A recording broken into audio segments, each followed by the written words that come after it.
Thanks so much for watching Ebra News Live this Thursday. I'm Francesca Maxime. Here's a look at the top stories making news all around the world at this hour.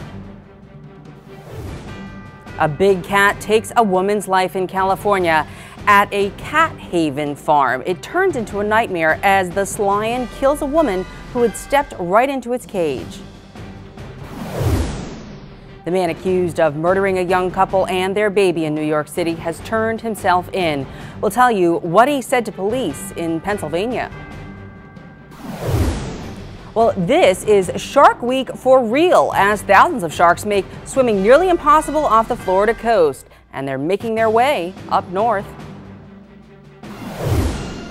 And this isn't exactly the kind of drama you see every day off the stage, but this brawl between Russian ballet stars turns very, very ugly.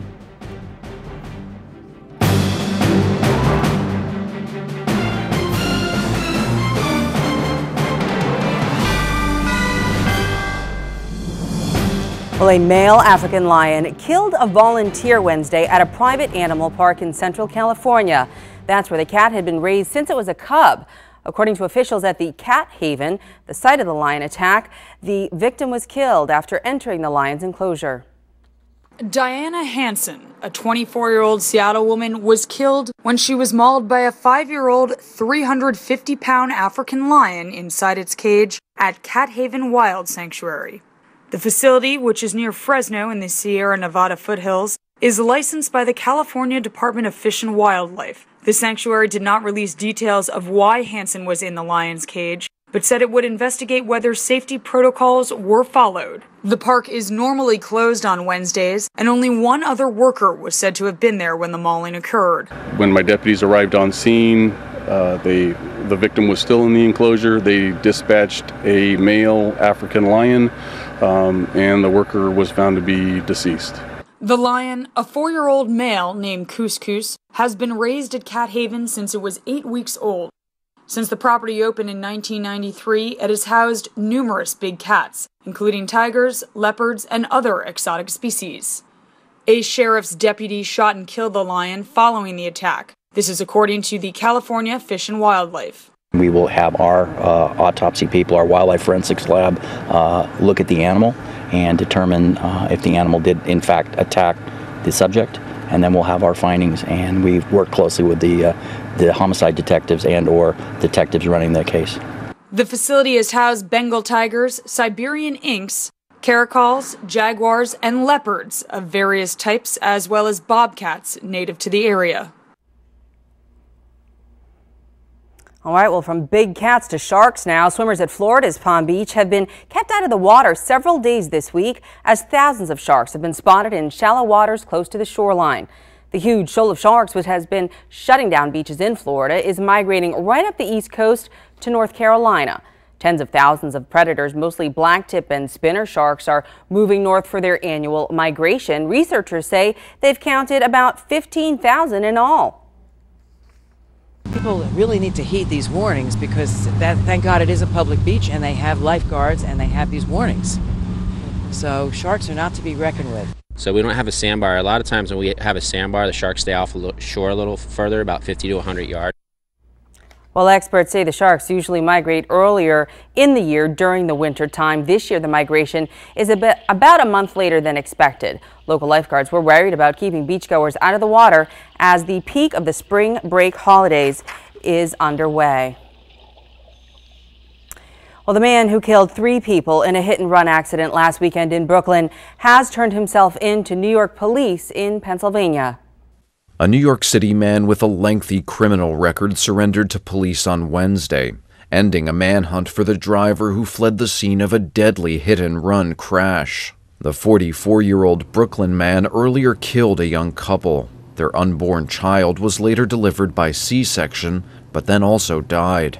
The victims were both 21-year-olds from a close-knit Orthodox Jewish community in Williamsburg. They were on their way to the hospital when their taxi was hit broadside by a gray BMW sedan just after midnight on Sunday. The New York Daily News reported that the suspect said he fled the scene of the accident because he was afraid of being shot.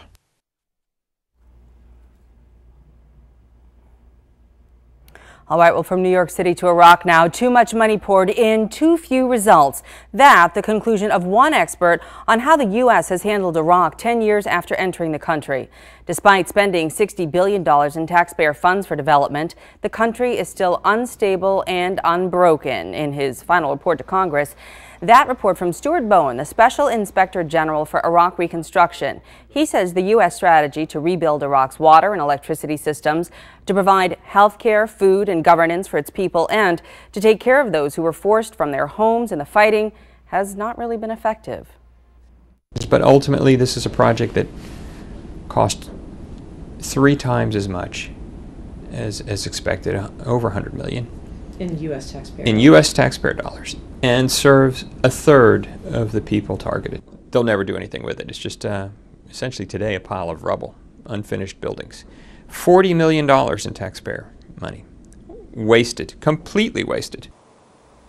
Well, Bowen's report shows multiple examples of thwarted or defrauded projects, including a $108 million wastewater treatment center in the city of Fallujah, which will have taken 8 years longer to build than planned, and when finished will only service 9,000 homes. Iraqi officials have to provide an additional $87 million to hook up most of the rest of the city, and Bowen doesn't think that they are going to do that. Well, President Obama's drone policy came under attack on the Senate floor for a full, get this, 13 hours in a filibuster. Republican Senator Rand Paul held the floor for that long, protesting the policy in an attempt to block John Brennan's nomination to be CIA director. Now, while debating on the floor for that length of time is a bit of an old-fashioned technique, Rand gained both support and criticism for his efforts. And I would go for another 12 hours. If Kentucky Senator Rand Paul looks a little tired, it's because he has been standing on the Senate floor for hours, criticizing President Obama's drone policy. Paul is concerned that the Obama administration is expanding their counterterrorism efforts to use drones in the U.S. to kill terrorism suspects who are U.S. citizens. I would be happy with the vote now. I've talked a lot today, but the only thing I would like is a clarification. If the president or the attorney general will clarify that they're not going to kill non-combatants in America. Paul, who is backed by the Tea Party, said he would stop his filibuster when he received confirmation from either the U.S. Attorney General, Eric Holder, or the president, assuring him that would not be the case. When that didn't happen, he stood his ground for 13 hours. His stance is part of an effort to block Obama's nominee for CIA director, John Brennan, who helped design the drone program. While other members of the Senate supported his efforts, including a Democrat, Democratic Senate Majority Leader Harry Reid tried to stop it to no avail. I object. I'm not in position to talk for the Attorney General. We'll just finish this matter tomorrow. For another 12 hours. Almost a record there.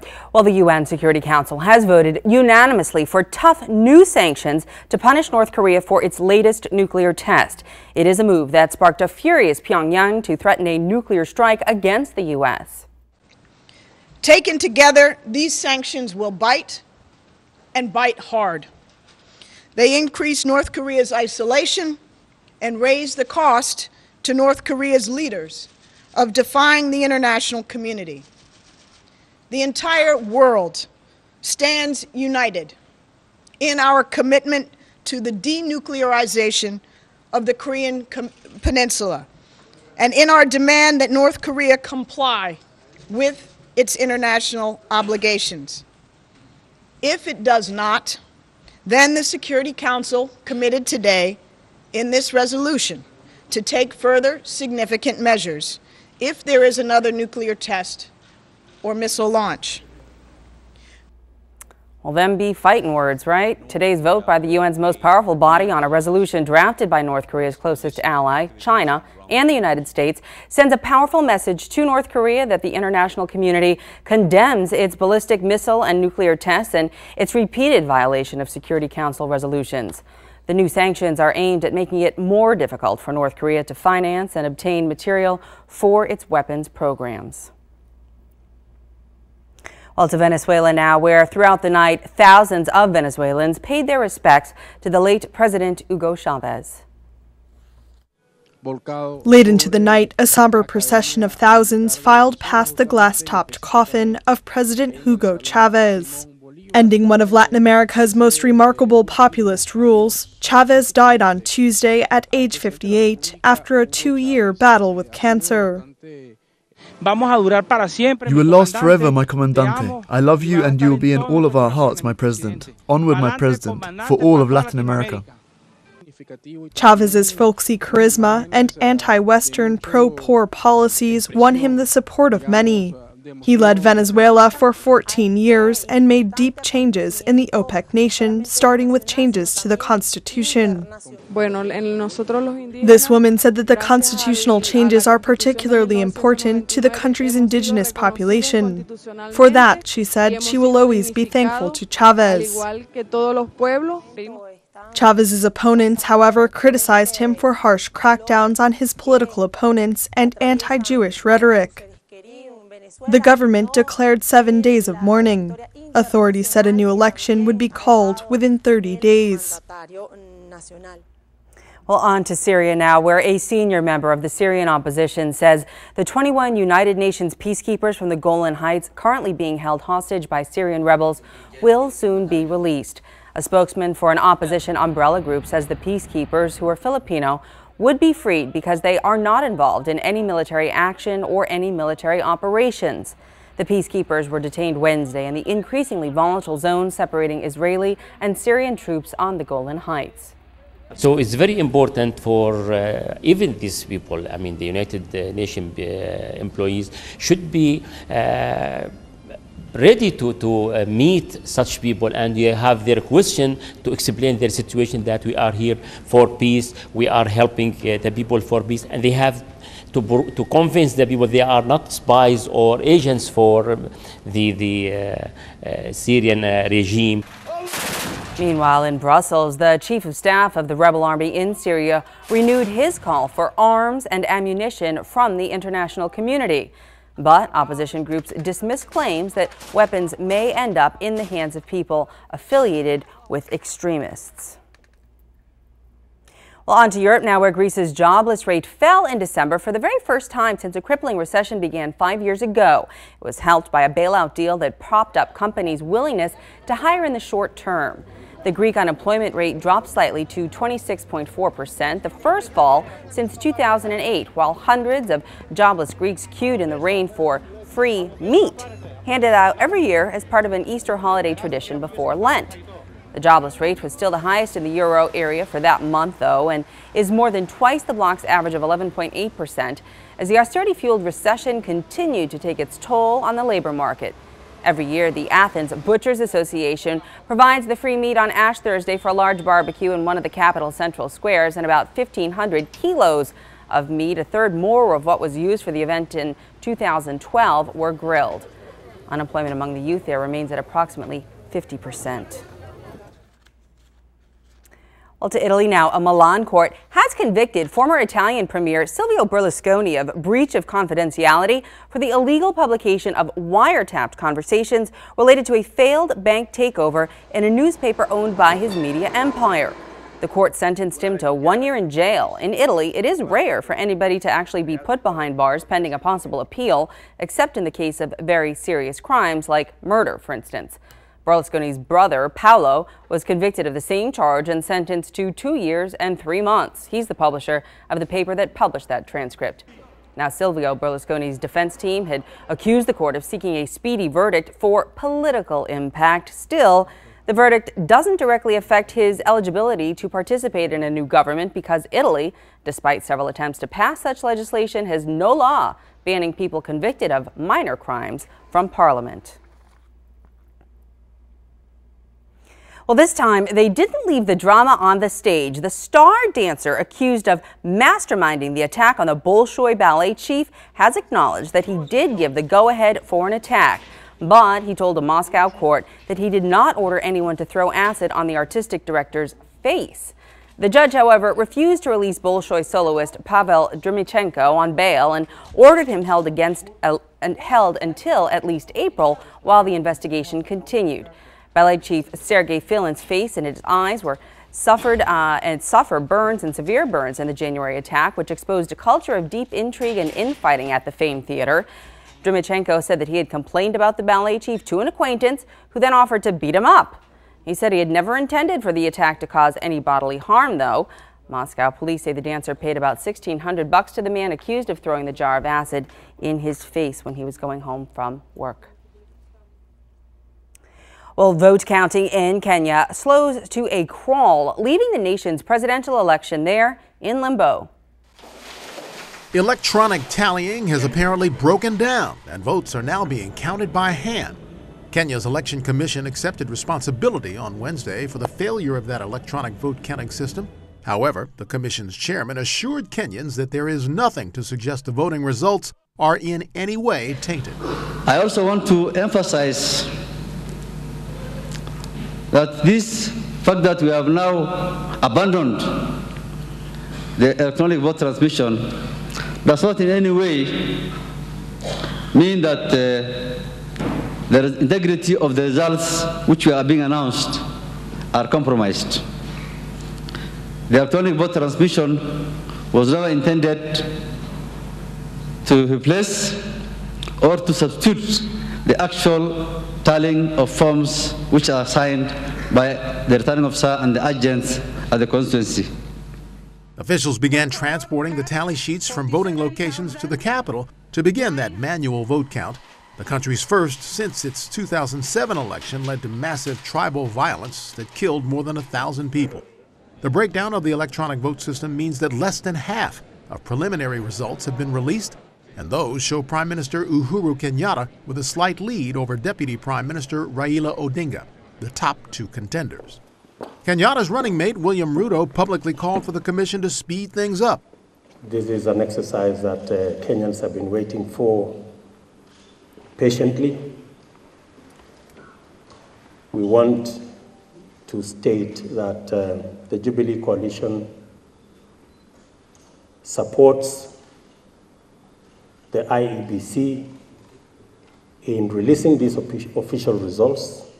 We want to, however, request the Commission to expedite this exercise of the release of the results that are already in their custody at the Bomas of Kenya, so that Kenyans can begin to know where this whole exercise is leading. There is a public sense of frustration over the vote count delay. Officials who've been working to ensure violence does not break out during this election are calling for patience.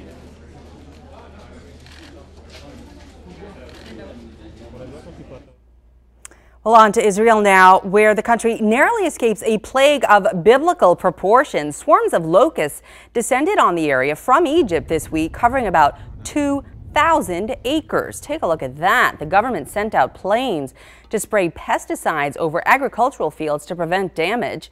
The Agriculture Ministry says that they were able to minimize the threat and no damage was caused to fields. The locust scare comes ahead of the week-long Passover festival, which recounts the biblical story of the Israelite exodus from Egypt. According to the Bible, a huge swarm of locusts was the 8th of 10 plagues God imposed on Egyptians to persuade Pharaoh to free the ancient Hebrews from slavery. He didn't agree to let them go until after the 10th plague, the death of the firstborn in every Egyptian family. All right, on to lighter fare now. Since when did Pac-Man and Tetris become high art? Well, after a groundbreaking Smithsonian exhibition, the MoMA in New York is now showcasing video games and giving them a spot in their permanent collection. They were relegated to the attic years ago, but now Pac-Man, Tetris, and 12 other classic video games are getting an extra life as art. Hailed as objects of design, they're part of the permanent collection at New York's Museum of Modern Art. There's plenty of examples of people who make things that we as a culture want to celebrate, who didn't set out thinking of themselves as an artist. And part of our job here is to tell all of these designers, these programmers, that what you are doing is important. The games were chosen not just for the way they look, but also for the way they make players feel. Tetris, the game of stacking falling blocks, came out in 1984 and is just as addictive in black and white. It's incredibly frustrating. It's a maddening game, and in particular we have the Soviet version where there's no levels, the blocks just keep coming at you. Visitors are encouraged to try their hand at the games and see them as something more than just a hobby. No, it was fun. It was fun as a child, but it's interesting that something you just thought is, pastime is in a museum now. The exhibit also invites people to look behind the screen. The source code for Pac-Man is on display, and soon it will be joined by the codes for Donkey Kong and Super Mario Brothers. Within a few months, the museum plans to grow its collection of video games to 40 masterpieces. I know, my personal favorite was Frogger.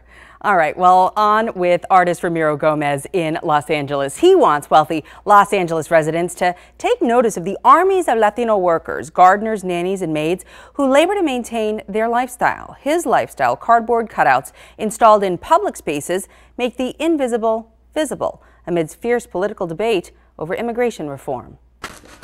It was 2 days before the Oscars, and Ramiro Gomez was preparing a message for Hollywood in the apartment that doubles as his artist studio.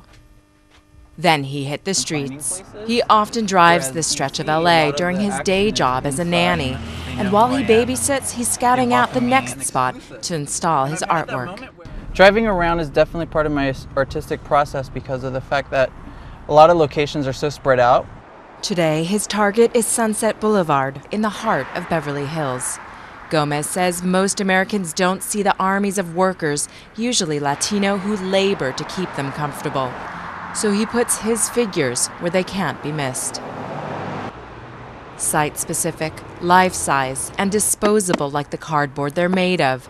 Faceless, they could be any worker, like Gomez's mom, a janitor, or his dad, a truck driver, who were both born in Mexico.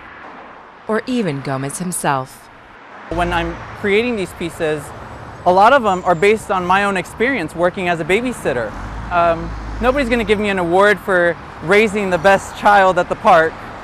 Nobody's going to give somebody an award for cutting the best hedge or, best performance in a mowing lawn.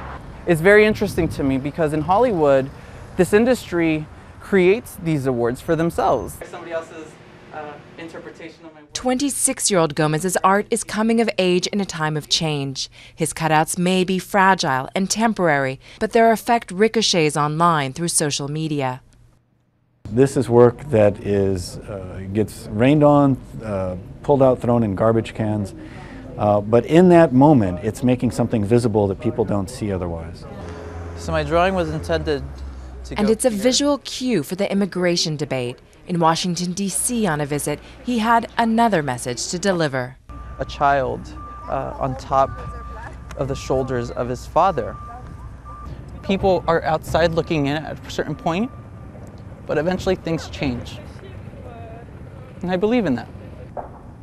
And this will change. Gomez's art may be about visibility, but there are still 11 million undocumented migrants waiting to come out of the shadows. Definitely doing his part. All right, well, Turkish women were given full political rights in the early 1930s, long before many other European countries. Ebru's Tasmin Mahfuz attended the Sustainable Women's Rights panel to learn more about what rights Turkish women most value today. Türk milleti Mustafa Kemal Atatürk, the founder of Turkey, gave Turkish women suffrage at the polls and equal education opportunities in the early 1930s. There is a global momentum to advocate women's rights, especially in Turkey.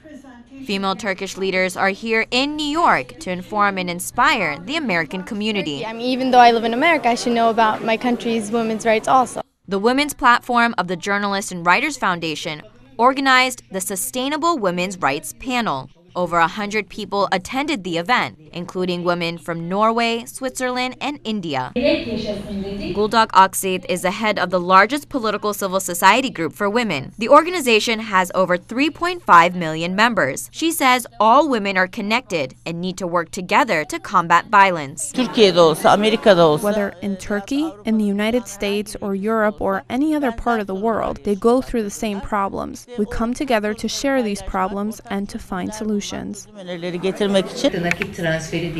Turkey's chairperson of Equal Opportunities Commission, Azize Gunal, said the state is now paying for a company's insurance policy, encouraging them to hire more women. The state also provides training and grants to teach women special work skills. Women who wanted to have their own business were given loans and education. Women who wanted to learn a job or a craft were given job education so that they can have a